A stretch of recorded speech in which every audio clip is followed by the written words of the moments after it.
Preordering Warcraft 3 Reforged every single night is sponsored by people who have more money than you because they have higher intelligence, or if not higher intelligence, at least more tomes of intelligence. I happen to have one tome of intelligence here today that actually says artificial intelligence on it. And I was having a discussion with someone last night, and I came upon the realization that if you think about who actually benefits from pre-purchasing Warcraft 3 Reforged and uploading it online every single night, the person who actually benefits the most would actually tend to be the people who create the video recommendation systems, because now they can play you, they can control you to click on recommended videos. So instead of you clicking on a recommended video, I'd like to occupy your time by reading Artificial Intelligence, A Modern Approach, 3rd edition. Now, I don't know that I actually have the rights to read this book here today, but we are not going to monetize this video. Furthermore, this book will educate you on artificial intelligence, which will hopefully provide you a basis whereby to use YouTube. You know, we don't let someone drive a car unless they have a license. I really don't think you should let someone use YouTube unless they have an understanding of artificial intelligence and how the suggestions work. Otherwise, you're just going to crash the car of your own life. So, in the preface here, it says that artificial intelligence is a big field, and this is a big book. We have tried to explore the full breadth of the field, which encompasses logic, probability, and continuous mathematics, perception, reasoning, learning, and action, and everything from microelectronic devices to robotic planetary explorers. The book is also big because we go into some depth. The subtitle of this book is A Modern Approach. The intended meaning of this rather empty phrase is that we have tried to synthesize what is now known into a common framework, rather than trying to explain each subfield of AI in its own historical context. We apologize to those subfields who are, as a result, less recognizable. There's also information about what's new to this edition, but maybe we don't actually care very much, so let's just skip to the facts and figures, which is going to be Chapter 1, Part 1. Introduction, in which we try to explain why we consider artificial intelligence to be a subject most worthy of study, and in which we try to decide what exactly it is, this being a good thing to decide before embarking. We all call ourselves Homo sapiens, which means man the wise, because our intelligence is so important to us. For thousands of years, we tried to understand how we think, that is, how a mere handful of matter can perceive, understand, predict, and manipulate a world far larger and more complicated than itself. The field of artificial intelligence, or AI, goes further still. It attempts not just to understand, but also to build intelligent entities. AI is one of the newest fields in science and engineering. Work started in earnest soon after World War II, and the name itself was coined in 1956. Along with molecular biology, AI is regularly cited as the, in quotes, field I would most like to be in by scientists and other disciplines. A student in physics might reasonably feel that all the good ideas have already been taken by Galileo, Newton, Einstein, and the rest. AI, on the other hand, still has openings for several full-time Einsteins and Edisons. AI currently encompasses a huge variety of subfields, ranging from general learning and perception to the specific, such as playing chess, proving mathematical theorems, writing poetry, driving a car on a crowded street, and diagnosing diseases. AI is relevant to any intellectual task. It is truly a universal field. Chapter 1, Part 1. What is AI? We have claimed that AI is exciting, but we have not said what it is. In Figure 1.1, we see 8 definitions of AI laid out along 2 dimensions. The definitions on top are concerned with thought processes and reasoning, whereas the ones on the bottom address behavior. The definitions on the left measure success in terms of fidelity to human performance, whereas the ones on the right measure against an ideal performance measure called rationality. A system is rational if it does what we would call, in quotes, the right thing, given what it knows. Historically, all 4 approaches to AI have been followed, each by different people with different methods. A human-centered approach must be in part an empirical science, involving observations and hypotheses about human behavior. A rationalist approach involves a combination of mathematics and engineering. The various groups have both disparaged and helped each other.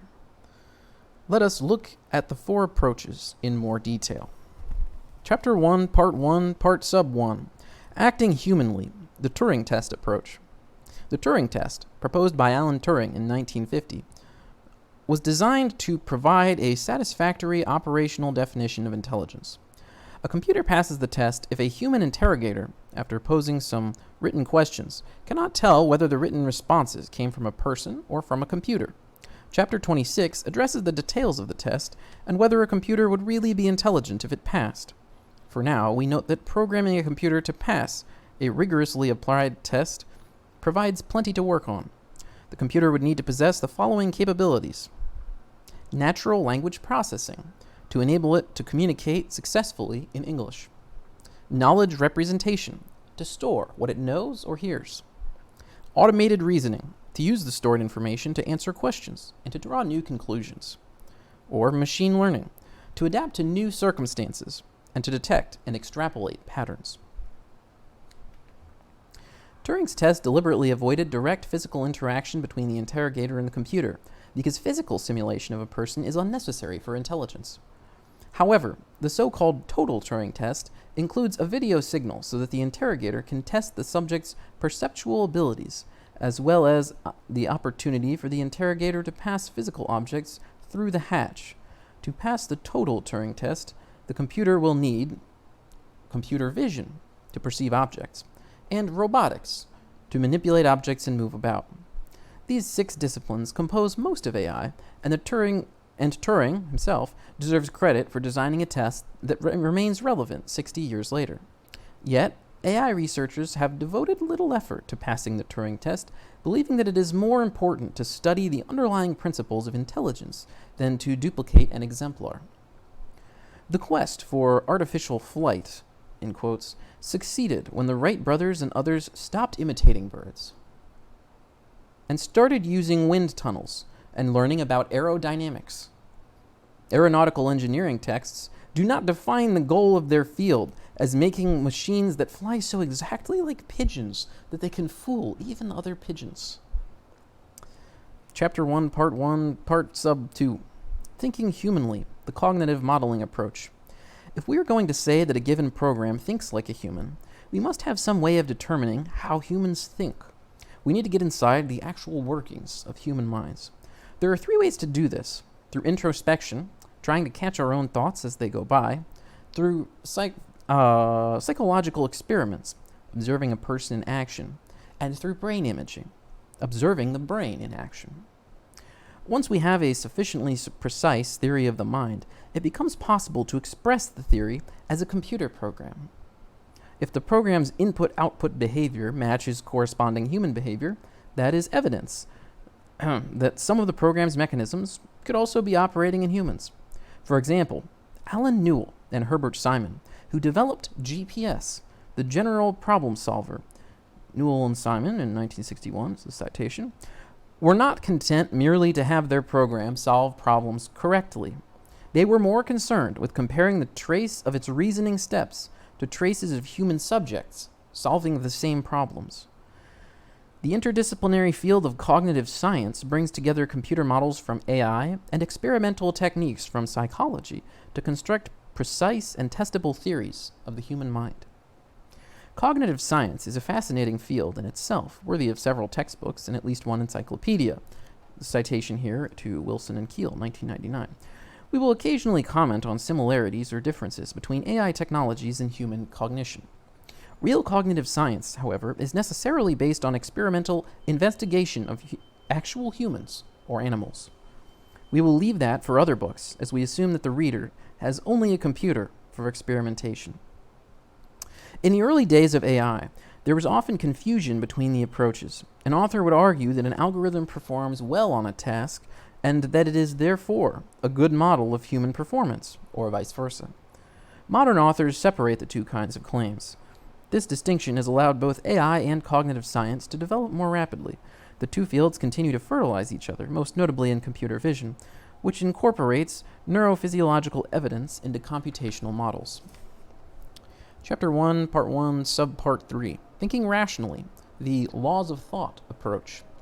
The Greek philosopher Aristotle was one of the first to attempt to codify right thinking, that is, irrefutable reasoning processes. His syllogisms provided patterns for argument structures that always yielded correct conclusions when given correct premises. For example, Socrates is a man. All men are mortal. Therefore, Socrates is mortal. These laws of thought were supposed to govern the operation of the mind. Their study initiated the field called logic.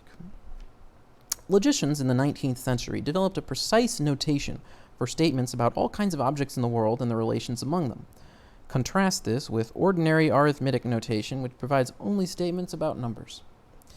By 1965, programs existed that could, in principle, solve any solvable problem described in logical notation. Although, if no solution exists, the program might loop forever. The so-called logicist tradition within artificial intelligence hopes to build on such programs to create intelligent systems. There are two main obstacles to this approach. First, it is not easy to take informal knowledge and state it in the formal terms required by logical notation, particularly when the knowledge is less than 100% certain. Second, there is a big difference between solving a problem in principle and solving it in practice.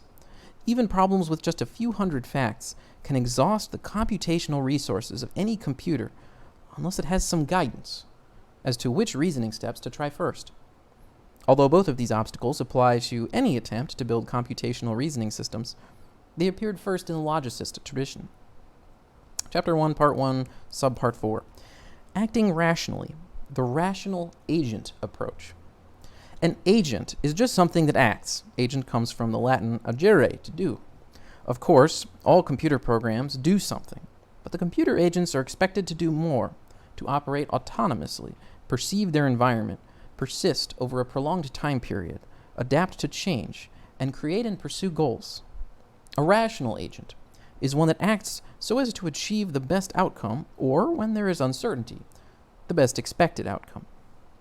In the laws of thought approach to AI, the emphasis was on correct inferences.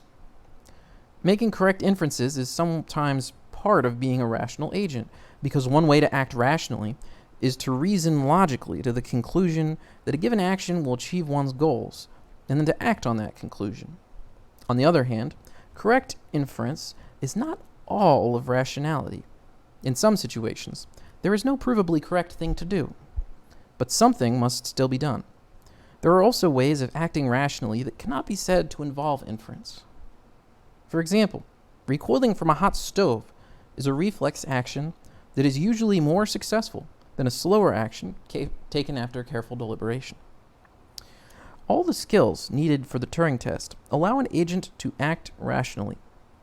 Knowledge representation and reasoning enable agents to reach good decisions.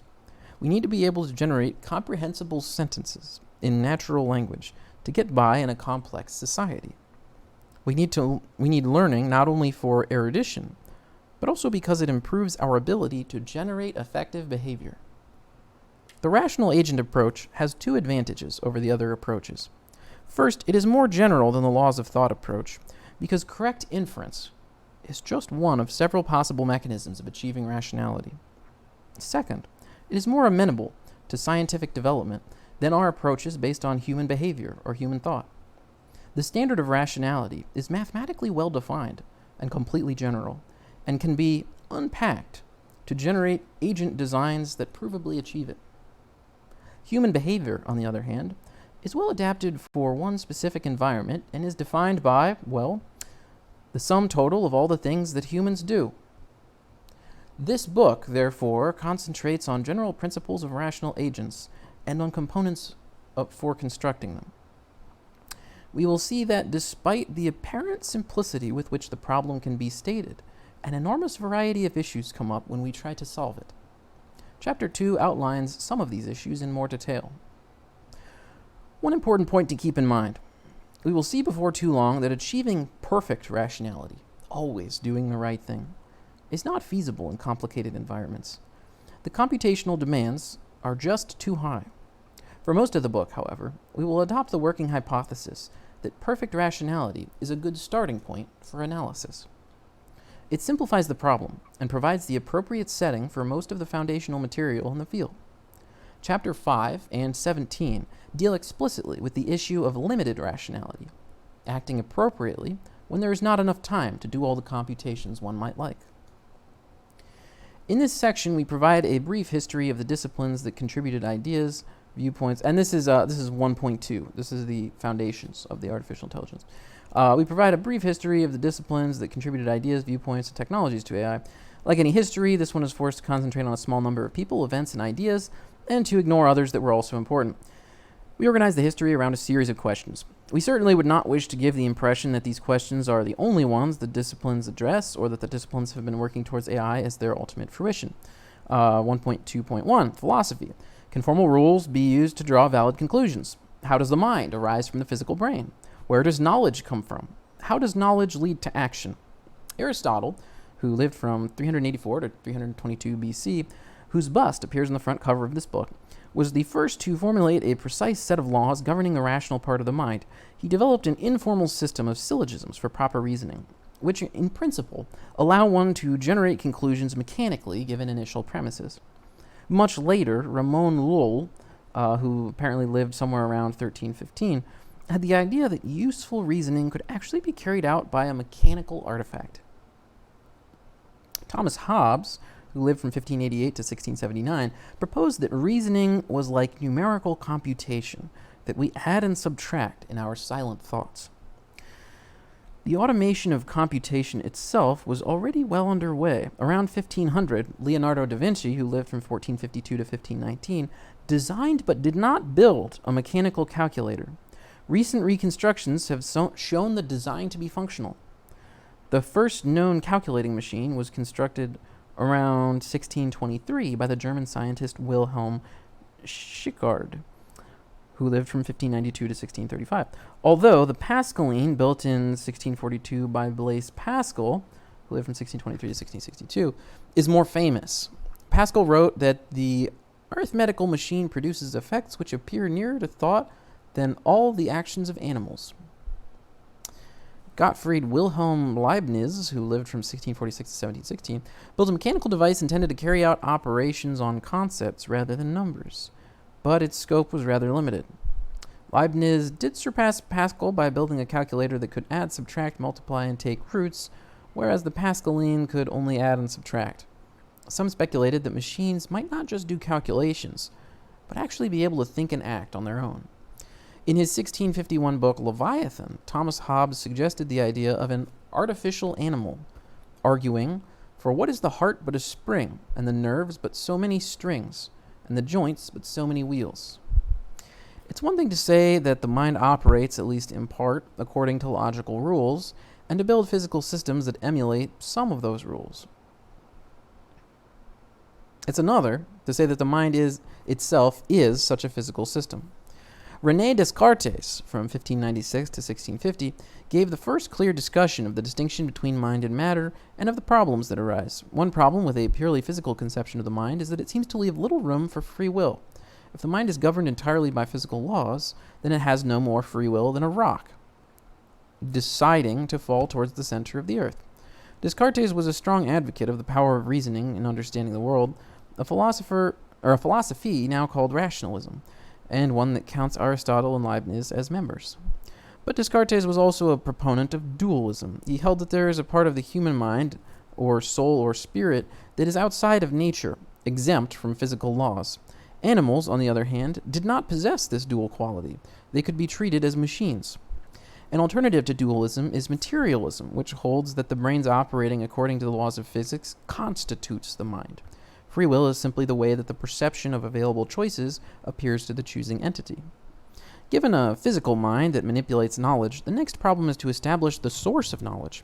The empiricism movement, starting with Francis Bacon's, he lived from 1561 to 1626, Novum Organum, is characterized by a dictum of John Locke, who lived from 1632 to 1704, who said, "Nothing is in the understanding." was not first in the senses. Let me read that again. Nothing is in the understanding, which was not first in the senses.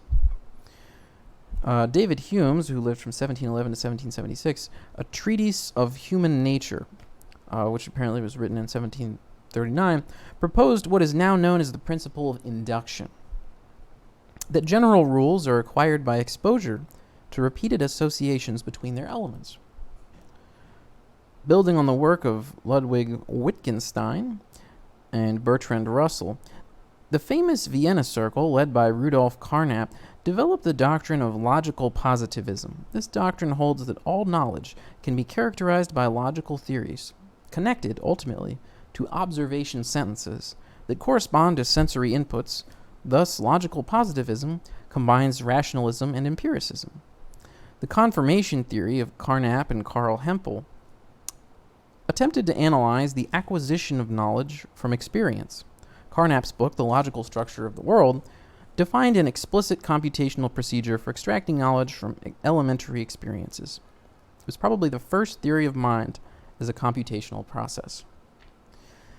This final element in the philosophical picture of the mind is the connection between knowledge and action. This question is vital to AI because intelligence requires action as well as reasoning. Moreover, only by understanding how actions are justified can we understand how to build an agent whose actions are justifiable or rational. Aristotle argued, in De Motu Animalium, that actions are justified by a logical connection between goals and knowledge of the action's outcome. The last part of this extract also appears on the front cover of his book in the original Greek. But how does it happen that thinking is sometimes accompanied by action and sometimes not, sometimes by motion and sometimes not? It looks as if the same thing happens as in the case of reasoning and makes inferences about unchanging objects. But in that case, the end is a speculative proposition, whereas here the conclusion, which results from the two premises, is an action. I need covering. A cloak is covering. I need a cloak. What I need, I have to make. I need a cloak. I have to make a cloak. And the conclusion, I have to make a cloak, is an action. In the Nicomachean Ethics, Book 3, maybe it's a chapter 3, 1112b, Aristotle further elaborates on this topic, suggesting an algorithm. We deliberate not about ends, but about means. For a doctor does not deliberate whether he shall heal, nor an orator whether he shall persuade. They assume the end and consider how and by what means it is attained, and if it seems easily and best produced thereby. While if it is achieved by one means, only they consider how it will be achieved by this, and by what means this will be achieved, till they come to the first cause. And what is last in the order of analysis seems to be first in the order of becoming. And if we come on an impossibility, we give up the search, e.g., if we need money and this cannot be got. But if a thing appears possible, we try to do it. Aristotle's algorithm was implemented 2,300 years later by Newell and Simon in their GPS program. We would now call it a regression planning system. See Chapter 10. Goal-based analysis is useful, but does not say what to do when several actions will achieve the goal, or when no action will achieve it completely. Antoine Arnauld, who lived from 1612 to 1694, correctly described the quantitative formula for deciding what action to take in cases like this. See Chapter 16. John Stuart Mill's book, Utilitarianism, promoted the idea of rational decision criteria in all spheres of human activity. The more formal theory of decisions is discussed in the following section. 1.2.2 Mathematics. What are the formal rules to draw valid conclusions? What can be computed? How do we reason with uncertain information? Philosophers staked out some of the fundamental ideas of AI, but the leap to a formal science required a level of mathematical formalization in three fundamental areas: logic, computation, and probability. The idea of formal logic can be traced back to the philosophers of ancient Greece, but its mathematical development really began with the work of George Boole, who worked out the details of propositional or Boolean logic. In 1879, Gottlob Frege extended Boole's logic to include objects and relations, creating the first order of logic that is used today. The first order logic, not first order of logic. I believe they just call it first order logic. Alfred Tarski introduced a theory of reference that shows how to relate the objects in a logic to objects in the real world. The next step was to determine the limits of what could be done with logic and computation. The first non-trivial algorithm is thought to be Euclid's algorithm for computing greatest common divisors. The word algorithm and the idea of studying them comes from Al-Khwarizmi, a Persian mathematician of the 9th century, whose writings also introduced Arabic numerals and algebra to Europe. Boole and others discussed algorithms for logical deduction, and by the late 19th century, efforts were underway to formalize general mathematical reasoning as logical deduction. In 1930, Kurt Gödel, 1906 to 1978, showed that there exists an effective procedure to prove any true statement in the first-order logic of Frege and Russell. But that first-order logic could not capture the principle of mathematical induction needed to characterize the natural numbers. In 1931, Gödel showed that the limits on induction do exist. His incompleteness theorem showed that any formal theory as strong as piano arithmetic, the elemental theory of natural numbers, there are true statements that are undeniable in the sense that they have no proof within the theory. And that was a continuation of the same sentence. He showed that in any formal theory as strong as the piano arithmetic, there are true statements that are undecidable in the sense that they have no proof within that theory. The fundamental result can also be interpreted as showing that some functions on the integers cannot be represented by an algorithm. That is, they cannot be computed. This motivated Alan Turing to try to characterize exactly what functions are computable, capable of being computed. This notion is actually slightly problematic because of the notion of computation or effective procedure really cannot be given a formal definition. However, the Church-Turing thesis, which states that the Turing machine, which was Turing in 1936, is capable of computing any computable function, is generally accepted as proving a sufficient definition. Turing also showed that there were some functions that no Turing machine can compute. For example, no machine can tell, in general, whether a given program will return an answer on a given input or run forever. Although decidability and computability are important to an understanding of computation, the notion of tractability has an even greater impact. Roughly speaking, a problem is called intractable if the time to solve instances of the problem grows exponentially with the size of the instances. The distinction between polynomial and exponential growth in complexity was first emphasized in the mid-1960s. It is important because exponential growth means that even moderately large instances cannot be solved in any reasonable time. Therefore, one should strive to divide the overall problem of generating intelligent behavior into into tractable subproblems, just into tractable subproblems in general, rather than intractable ones. How can one recognize an intractable problem?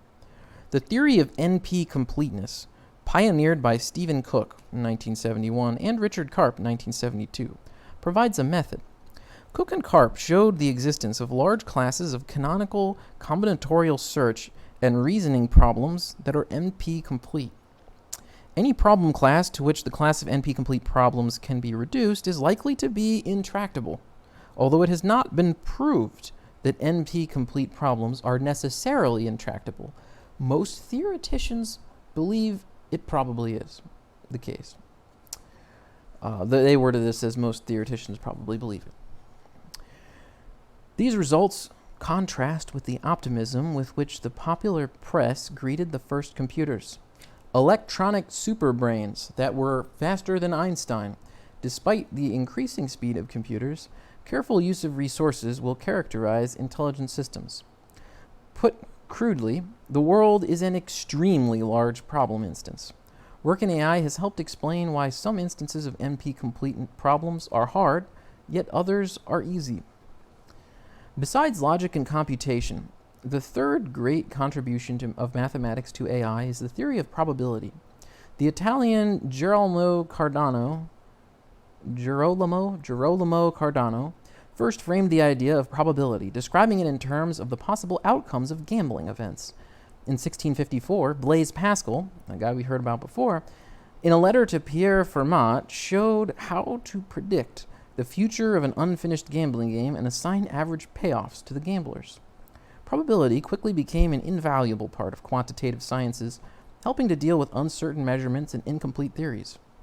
James Bernoulli, Pierre Laplace, and others advanced the theory and introduced new statistical methods. Thomas Bayes, who appeared on the front cover of this book, proposed a rule for updating probabilities in the light of new evidence. Bayes' rule underlies most modern approaches to uncertain reasoning in AI systems. Part 1.2.3, Economics. How should we make decisions so as to maximize payoff? How should we do this when others may not go along? How should we do this when the payoff may be far in the future? The science of economics got its start in 1776 when Scottish philosopher Adam Smith published an inquiry into the nature and causes of the wealth of nations. While the ancient Greeks and others made contributions to economic thought, Smith was the first to treat it as a science, using the idea that economies can be thought of as consisting of individual agents, maximizing their own economic well-being. Most people think of economics as being about money, but economists will say that they are really studying how people make choices that lead to preferred outcomes. When McDonald's offers a hamburger for $1, they are asserting that they would prefer the dollar and hoping that customers will, for $1,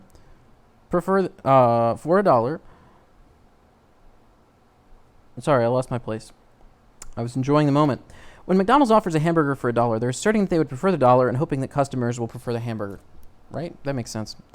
The mathematical treatment of preferred outcomes, or utility, was first formalized by Leon Walras, pronounced Walrasse. Okay, Leon Walrasse, and was improved by Frank Ramsey, and later by John von Neumann and Oscar Morgenstern in their book, The Theory of Games and Economic Behavior, which was in 1944. Very different than 1994. Decision theory, which combines probability theory with utility theory, provides a formal and complete framework for decisions, economic or otherwise, made under uncertainty. That is, in cases where probabilistic descriptions appropriately capture the decision maker's environment. That was the end of that sentence. Excuse me there. Decision theory, which combines probability theory with utility theory, provides a formal and complete framework for decisions, whether they're economic decisions or non-economic decisions, that are made under certainty. And when they say decisions made under certainty, what they mean here is cases where probabilistic descriptions appropriately capture the decision maker's environment. I think that makes sense. This is suitable for large economies where each agent need to pay no attention to the action of other agents as individuals. For small economies, the situation is much more like a game. The actions of one player can significantly affect the utility of another, either positively or negatively. Von Neumann and Morgenstern's development of game theory, see also Luce and Rife, included the surprising result that, for some games, a rational agent should adopt policies that are, or at least appear to be, randomized. Unlike decision theory, game theory does not offer an unambiguous prescription for selecting actions. For the most part, economists did not address the third question listed above, namely, how to make rational decisions when payoffs from actions are not immediate but instead result from several actions taken in sequence.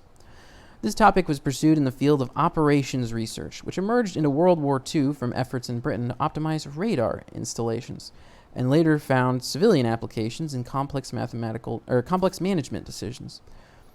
The work of Richard Bellman formalized a class of sequential decision problems called Markov decision processes, which we study in chapters 17 and 12. Work in economics and operations research has contributed much to our notion of rational agents. Yet for many years, AI research developed along entirely separate paths. One reason was the apparent complexity of making rational decisions. The pioneering AI researcher Herbert Simon won the Nobel Prize in Economics in 1978 for his early work showing that models based on satisficing, making decisions that are good enough, rather than laboriously calculated to an optimal decision, gave a better description of actual human behavior. Since the 1990s, there has been a resurgence of interest in decision theoretic techniques for agent systems. Part 1.2.4, Neuroscience. How do brains process information? Neuroscience is the study of the nervous system, particularly the brain. Although the exact way in which the brain enables thought is one of the great mysteries of science, the fact that it does enable thought has been appreciated for thousands of years because of the evidence that strong blows to the head can lead to mental incapacitation. It has also long been known that human brains are somehow different. In about 335 BC, Aristotle wrote, "Of all the animals, man has the largest brain in proportion to his size." Still, it was not until the middle of the 18th century that the brain was widely recognized as the seat of consciousness. Before then, candidate locations included the heart and the spleen. Paul Broca's study of aphasia, and this guy lived from 1824 to 1880, which means speech deficit in brain-damaged patients in 1861, demonstrated the existence of localized areas of the brain responsible for specific cognitive functions. In particular, he showed that speech production was localized to the portion of the left hemisphere, now called the Broca's area. By that time, it was known that the brain consisted of nerve cells, or neurons, but it was not known until 1873 that Camillo Golgi, from 1843 to 1926, developed a staining... Did I say it was not known? It was not until this 1873, when Camillo Golgi developed a staining technique allowing the observation of individual neurons in the brain. This technique was used by Santiago Ramon y Cajal in his pioneering studies of the brain's neuronal structures. Nicolas Rachevsky was the first to apply mathematical models to the study of the nervous system. They have this nice picture of a neuron here. I don't know if you guys can see that, but it's pretty good. Along with our little picture, it says figure 1.2, the parts of a nerve cell or neuron. Each neuron consists of a cell body or soma that contains the cell nucleus. Branching out from that are a number of fibers called dendrites and a single long fiber called the axon. The axon stretches out for a long distance, much longer than the scale of the diagram here. Typically, an axon is 1 centimeter long, which is 100 times the diameter of the cell body. But it can reach up to a meter. A neuron makes connections with 10 to 100,000 other neurons at junctions called synapses. Signals are propagated from neuron to neuron by a complicated electrochemical reaction. The signals control brain activity in the short term and also enable long-term change in the connectivity of neurons. These mechanisms are thought to form the basis for learning in the brain. Most information processing goes on in the cerebral cortex, the outer layer of the brain. This basic organizational unit appears to be a column of tissue about 0.5 millimeter in diameter, containing about 20,000 neurons and extending the full depth of the cortex, about 4 millimeters in humans.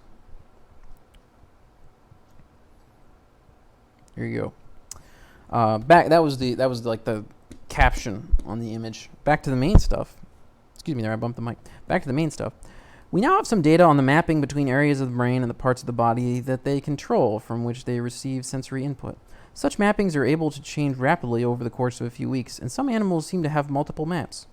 Moreover, we do not fully understand how other areas can take over functions when one area is damaged.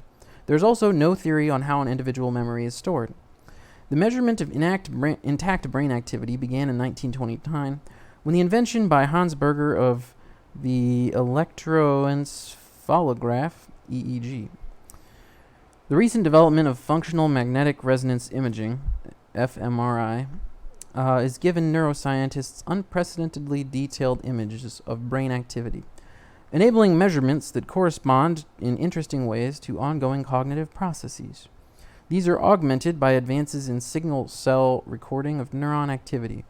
Individual neurons can be stimulated electronically, chemically, or even optically, allowing neuronal input-output relationships to be mapped. Despite these advances, we are still a long way from understanding how cognitive processes actually work. The truly amazing conclusion is that a collection of simple cells can lead to thought, action, and consciousness, or in the pithy words of John Searle, brains cause minds. The only real alternative theory is mysticism, that minds operate in some mystical realm that is beyond physical science. Brains and digital computers have somewhat different properties. Figure 1.3 shows that computers have a cycle time that is 1,000,000 times faster than a brain. The brain makes up for that with far more storage and interconnection than even a high-end personal computer, although the largest supercomputers have a capacity that is similar to that of a brain. It should be noted, however, that the brain does not seem to use all of its neurons simultaneously. Futurists make much of these numbers, pointing to an approaching singularity at which computers reach a superhuman level of performance. But the raw comparisons are not especially informative. Even with a computer of virtually unlimited capacity, we still would not know how to achieve the brain's level of intelligence. 1.2.5 Psychology. How do humans and animals think and act? The origins of scientific psychology are usually traced to the work of German physicist Hermann von Helmholtz and his student Wilhelm Wundt. Helmholtz applied the scientific method to the study of human vision, and his Handbook of Physiological Optics is even now described as the single most important treatise on the physics and physiology of human vision. In 1879, Wundt opened the first laboratory of experimental psychology at the University of Leipzig. Wundt insisted on carefully controlled experiments in which his workers would perform a perceptual or associative task while introspecting on their thought processes. The careful controls went a long way towards making psychology a science, but the subjective nature of the data made it unlikely that an experimenter would ever disconfirm his or her own theories. Biologists studying animal behavior, on the other hand, lacked introspective data and developed an objective methodology, as described by H.S. Jennings in his influential book, Behavior of the Lower Organisms. Applying this viewpoint to humans, behaviorism movement, led by John Watson, who lived from 1878 to 1958, rejected any theory involving mental processes on the grounds that introspection could not provide reliable evidence. Behaviorists insisted on studying only objective measures of the percepts or stimulus given to an animal and its resulting actions or response. Behaviorism discovered a lot about rats and pigeons, but had less success at understanding humans. Cognitive psychology, which views the brain as an informative information processing device, can be traced back at least to the works of William James, who lived from 1842 to 1910. Helmholtz also insisted that perception involved a form of unconscious logical inference. The cognitive viewpoint was largely eclipsed by behaviorism in the United States, but Cambridge's applied psychology unit, directed by Frederick Bartlett, who lived from 1886 to 1969, cognitive modeling was able to flourish.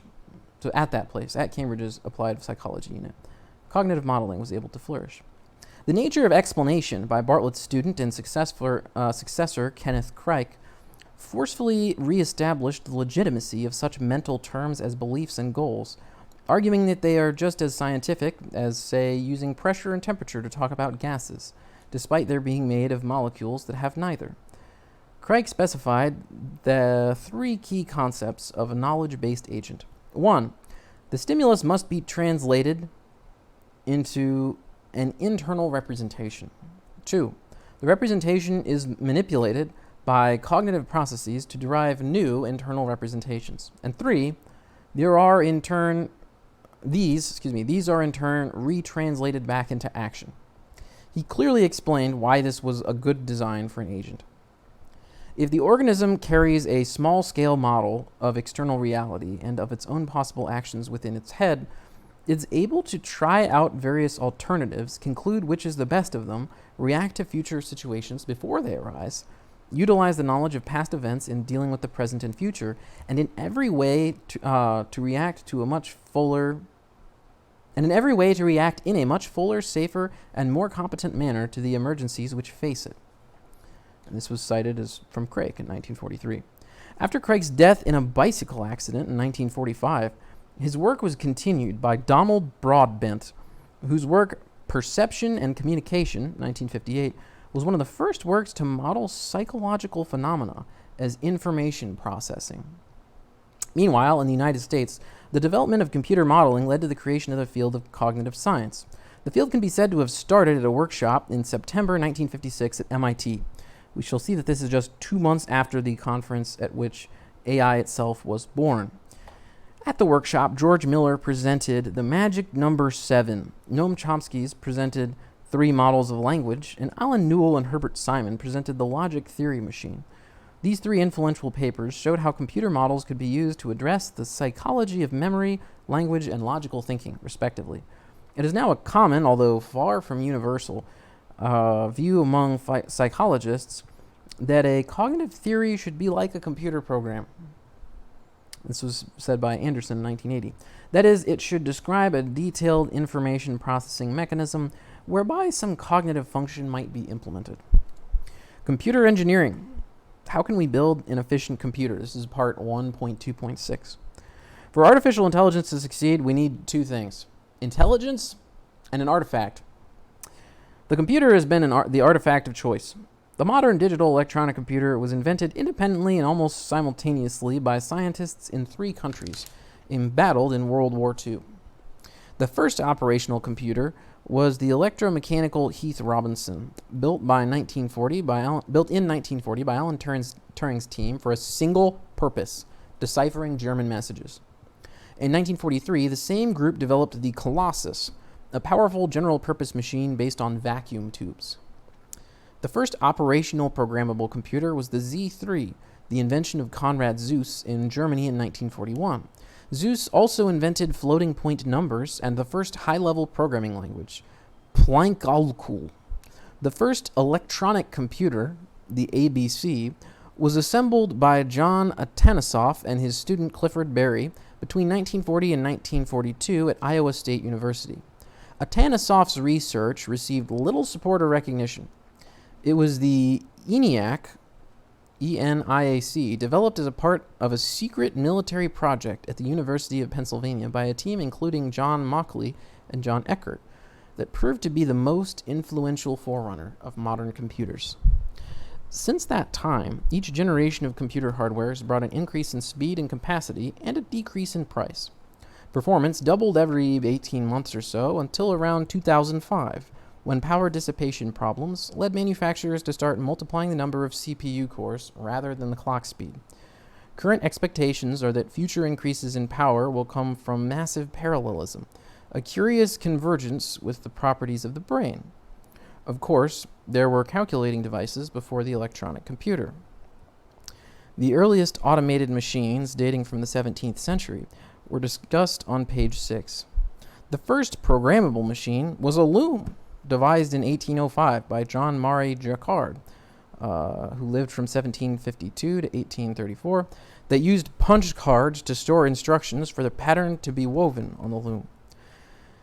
In the mid-19th century, Charles Babbage, who lived from 1792 to 1871, designed 2 machines, neither of which he completed. The difference engine was intended to compute mathematical tables for engineering and scientific projects. It was finally built and shown to work in 1991 at the Science Museum in London.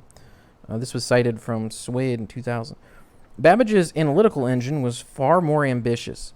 It included addressable memory, stored programs, and conditional jumps, and was the first artifact capable of universal computation. Babbage's colleague, Ada Lovelace, daughter of the poet Lord Byron, was perhaps the world's first programmer. The programming language Ada is named after her. She wrote programs in the unfinished analytical engine and even speculated that the machine could play chess or compose music. AI owes a debt to the software side of computer science, which has supplied the operating systems, programming languages, and tools needed to write modern programs, and papers about them. But this is one area where the debt has been repaid. Work in AI has pioneered many ideas that have made their way back into mainstream computer science, including time sharing, interactive interpreters, personal computers with windows and mice, rapid development environments, the linked list data type, automatic storage management, and key concepts of symbolic, functional, declarative, and object-oriented programming.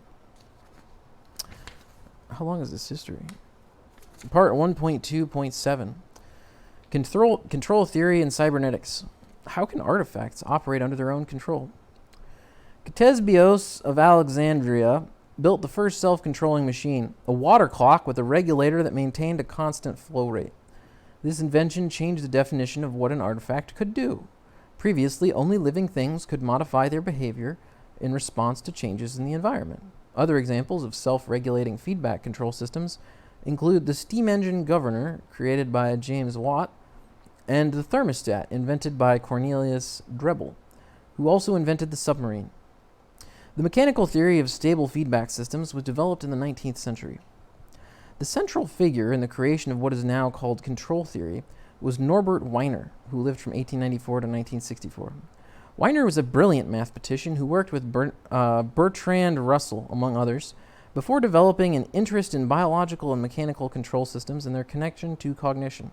Like Craig, who also used control systems as psychological models, Wiener and his colleagues Arturo Rosenbluth and Julian Bigelow challenged the behaviorist orthodoxy. They viewed purposive behavior as arising from a regulatory mechanism trying to minimize error, the difference between current state and goal state. In the late 1940s, Wiener, along with Warren McCulloch, Warren Pitts, and John von Neumann, organized a series of influential conferences that explored the new mathematical and computational models of cognition. Wiener's book Cybernetics in 1948 became a bestseller and awoke the public to the possibility of artificially intelligent machines. Meanwhile, in Britain, W. Ross Ashby pioneered similar ideas. Ashby, Alan Turing, Gray Walter, and others formed the Ratio Club for those who had Wiener's ideas before Wiener's book appeared. Ashby's Design for a Brain, 1948 and 1952, elaborated on his idea that intelligence could be created by the use of homeostatic devices containing appropriate feedback loops to achieve stable adaptive behavior. Modern control theory, especially the branch known as stochastic optimal control, has as its goal the design of systems that maximize an objective function over time. This roughly matches our view of AI, designing systems that behave optimally. Why then are AI and control theory two different fields, despite the close connections among their founders? The answer lies in the close coupling between the mathematical techniques that were familiar to the participants and the corresponding sets of problems that were encompassed in each worldview. Calculus and matrix algebra, the tools of control theory, lend themselves to systems that are describable by fixed sets of continuous variables, whereas AI was founded in part as a way to escape from these perceived limitations. The tools of logical inference and computation allowed AI researchers to consider problems such as language, vision, and planning that fell completely outside the control theorist's purview. Chapter 1.2.8 Linguistics. How does language relate to thought? In 1957, B.F. Skinner published Verbal Behavior. This was a comprehensive, detailed account of the behaviorist approach to language learning, written by the foremost expert in the field. But curiously, a review of the book became as well known as the book itself, and served to almost kill off interest in behaviorism. The author of the view was the linguist Noam Chomsky, who had just published a book on his own theory, Syntactic Structures. Chomsky pointed out that the behaviorist theory did not address the notion of creativity in language. It did not explain how a child could understand and make up sentences that he or she had never heard before. Chomsky's theory, based on syntactic models going back to the Indian linguist Panini from 350 BC, could explain this, and unlike previous theories, it was formal enough that it could, in principle, be programmed. Modern linguistics and AI, then, were born about at the same time and grew up together, intersecting in a hybrid field called computational linguistics, or natural language processing. The problem of understanding language soon turned out to be considerably more complex than it seemed in 1957. Understanding language requires an understanding of the subject matter and context, not just an understanding of the structure of sentences. This might seem obvious, but it was not widely appreciated until the 1960s. Much of the early work in knowledge representation, the study of how to put knowledge in a form that a computer can reason with, was tied to language and informed by researching linguistics, which was connected in turn to decades of work on the philosophical analysis of language. That is the end of chapter 1.2. Let's see how much further we have to go here. We've made some good progress. I think our hero has gained about 2 intelligence points for these 2 chapters. It does look like chapter 3 is going to be a significant time to read, so we'll have to read that another day. But I just wanted to make sure I gave you guys our sponsored content. This will probably be its own video because that'll keep it as its own sponsored content. Obviously, no one paid me to do this. I just mean sponsored in the sense that intelligence is why YouTube exists. The dude who wrote this, I'm pretty sure, is like the guy who wrote the code that tries to outsmart you on YouTube to crush your life and make you only watch videos. So if you think he's smarter than you, you probably shouldn't use YouTube. All right, great. And I hope you guys have a good one.